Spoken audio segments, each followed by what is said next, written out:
Salut à tous et bienvenue sur votre chaîne Real Madrid Info. Voici une toute nouvelle vidéo dans laquelle nous allons parler de les dernières infos du Real Madrid. On y va. Sans titre majeur cette saison, le Real Madrid vit une fin de cycle. Après la défaite face au FC Barcelone 4-3, synonyme de titre quasi assuré pour les Catalans en Liga, la direction du Real Madrid évoque pour la première fois une saison en forme de fin de cycle, d'après The Athletic. La planification sportive du prochain exercice sera primordiale pour rebondir.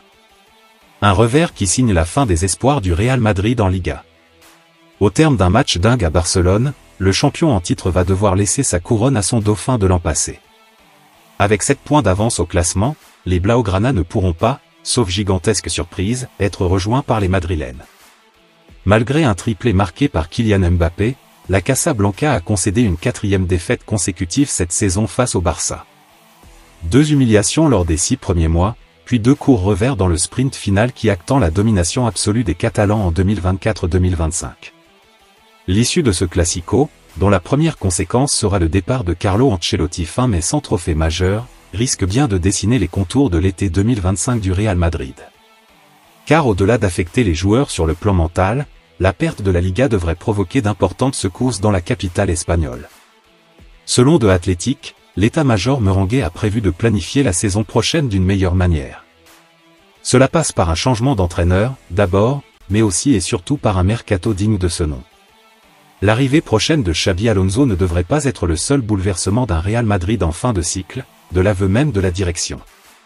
L'avalanche de blessures a inévitablement mis en lumière le manque de profondeur d'effectifs cette saison.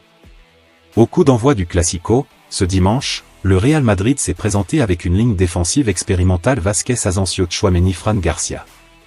Une faiblesse sur laquelle le Barça n'a pas manqué d'insister, inscrivant 4 buts ce dimanche pour un total de 16 unités en 4 confrontations cette saison. C'est pourquoi l'un des grands chantiers de l'été sera la défense.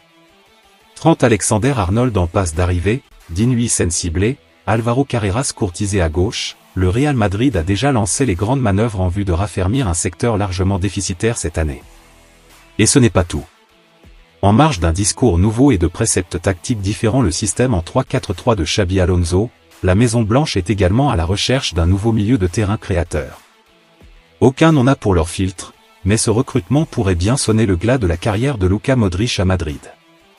Il semblerait qu'une mini-révolution mijote dans les bureaux de Valdebebas. Au crépuscule d'une première saison sans titre majeur depuis 2020-2021, Florentino Pérez, qui fait de la Coupe du Monde des clubs un grand objectif, a la lourde tâche de remettre le navire à flot. Pour éviter à Xabi Alonso de naviguer à vue l'année prochaine, tout indique que les hautes instances mettront de nouveau la main au portefeuille. Histoire de recréer un groupe complet, et de générer un élan positif à partir d'un piteux bilan. L'autre information. Record de buts, échec collectif. La première saison très contrastée de Kylian Mbappé au Real Madrid. À l'image de son triplé lors de la défaite du Real Madrid chez le FC Barcelone, ce dimanche en Liga 4-3, Kylian Mbappé réalise un premier exercice très prolifique chez les Merengues. Mais l'attaquant français pourrait se retrouver sans trophée à l'issue de la saison, au sein d'une équipe en mal de résultats. Un match à l'image de sa saison, entre efficacité clinique et immense frustration. Kylian Mbappé a été l'un des principaux acteurs du classico spectaculaire entre le FC Barcelone et le Real Madrid, ce dimanche, lors de la 35e journée de Liga 4-3. Sur la pelouse du stade Montjuïc, l'attaquant français a inscrit un triplé qui a fait trembler les Barcelonais. Le numéro 9 des Merengues a claqué un doublé express dans le premier quart d'heure, avant de marquer en seconde période pour redonner espoir aux siens. Il s'est aussi vu refuser un but pour un hors-jeu avant la mi-temps, quelques minutes après avoir tenté d'obtenir un pénalty en simulant un contact avec Frenkie de Jong dans la surface. Affûté et déterminé, le capitaine des Bleus a représenté un danger constant pour la défense Blaugrana, qui a eu énormément de mal contenir. Mais son match XXL n'a pas permis au Real d'éviter une nouvelle défaite face à son meilleur ennemi. La 4e de la saison, après le match aller en Liga 0-4 à Bernabéu, fin octobre, la finale de la Supercoupe d'Espagne 5-2, mi-janvier et celle de la Coupe du Roi 3-2 après prolongation, fin avril. Un constat dur à avaler pour Kylian Mbappé, qui devra encore patienter avant d'espérer battre le Barça sous le maillot blanc.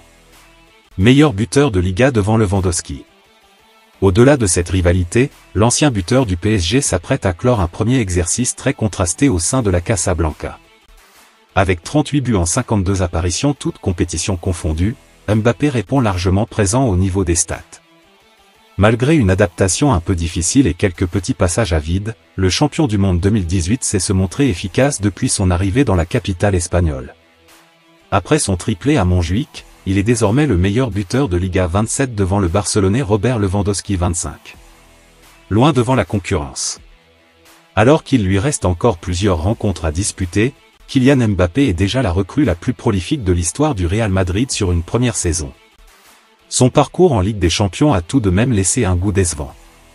Avec 7 buts en 14 matchs, le natif de Paris a surtout scoré face à des équipes de moindre calibre. Muet en 8e finale contre l'Atlético de Madrid et en quart de finale face à Arsenal, Kylian Mbappé n'a pas réussi à marquer contre les cadors européens. Seul Manchester City, en grande détresse cette saison, s'est fait marcher déçu par le crack de Bondy, qui a signé un triplé retentissant en barrage retour 3-1, fin février.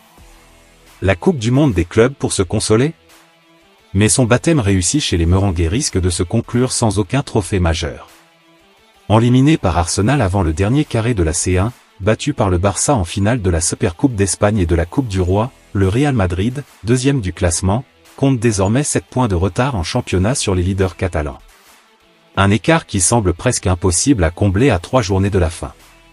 Les joueurs de Carlo Ancelotti, qui vit ses dernières semaines à Madrid, devraient se contenter de la Supercoupe de l'UEFA remportée en août dernier face à l'Atalanta Bergame 2-0, avec un but de Mbappé. À moins qu'ils parviennent à gagner la première édition de la Coupe du Monde Club, prévue en juin aux États-Unis. Placés dans le groupe H, les coéquipiers de Kylian Mbappé affronteront Al Hilal, le CF Pachuca et le RB Salzbourg lors de la phase de poule. L'autre information. Mbappé a battu un record fou après son triplé face au Barça. Avec son triplé face au FC Barcelone ce dimanche, Kylian Mbappé a battu un nouveau record au Real Madrid. Il ne lui a pas fallu beaucoup de temps pour se faire au Classico sous le maillot du Real Madrid face au FC Barcelone. Après avoir marqué à de multiples reprises avec le PSG contre l'OM, Kylian Mbappé en fait désormais de même en Espagne. Ce dimanche, l'international français a inscrit un triplé sensationnel durant un match totalement fou entre les deux rivaux de Liga. En effet, le Barça, mené 2-0 au bout de 14 minutes, a fini par gagner 4-3. Avec ses 3 buts supplémentaires, Mbappé compte non seulement 5 buts en 4 classicos cette saison, mais porte désormais son total de buts à 39 cette saison. Un nombre qui fait de lui le meilleur buteur du Real sur une première saison, devant Cristiano Ronaldo 33, et Ruud van Nistelrooy 33, ou encore le Chilien Ivan Zamorano 37 buts. Alors que la saison 2024 à 2025 touche bientôt à sa fin, on peut dire que le natif de Bondy aura connu un premier exercice contrasté avec son nouveau club, passant par plusieurs phases. Au final, il réussit tout de même à inscrire son nom dans les plus belles pages de l'histoire du club. L'autre information. Rodrigo Goes, l'ombre d'un malaise grandissant au Real Madrid. Ce dimanche, lors de la défaite 4-3 du Real Madrid, une absence a interloqué tous les observateurs, celle de Rodrigo. Le Brésilien, qui ne s'est même pas échauffé sur le bord du terrain, ne se sentait pas en condition de disputer le Classico. Une absence remarquée. Plus apparu sur un terrain depuis la finale de la Coupe du Roi et son remplacement à la mi-temps, le cas de Rodrigo pose question. Malade pour le match face au Celta de Vigo, le Brésilien était de retour dans le groupe du Real Madrid ce dimanche. Mais l'international auriverde n'est pas entré en jeu malgré le scénario rocambolesque de la rencontre. Il ne s'est même pas échauffé sur le bord de la pelouse et n'a donc pas pu aider son équipe à remporter le match le plus important de la saison en Liga. Cette semaine, le numéro 11 a effectué 4 entraînements sans se sentir au maximum de ses capacités. Une indisposition qu'il a fait savoir au staff madrilène, rapporte Marca. Rodrigo traverse une période compliquée au sein de la Casablanca. Selon Marca, son remplacement à la mi-temps de la finale de coupe l'a profondément touché sur le plan mental. Et les rumeurs de départ n'ont fait qu'amplifier son malaise.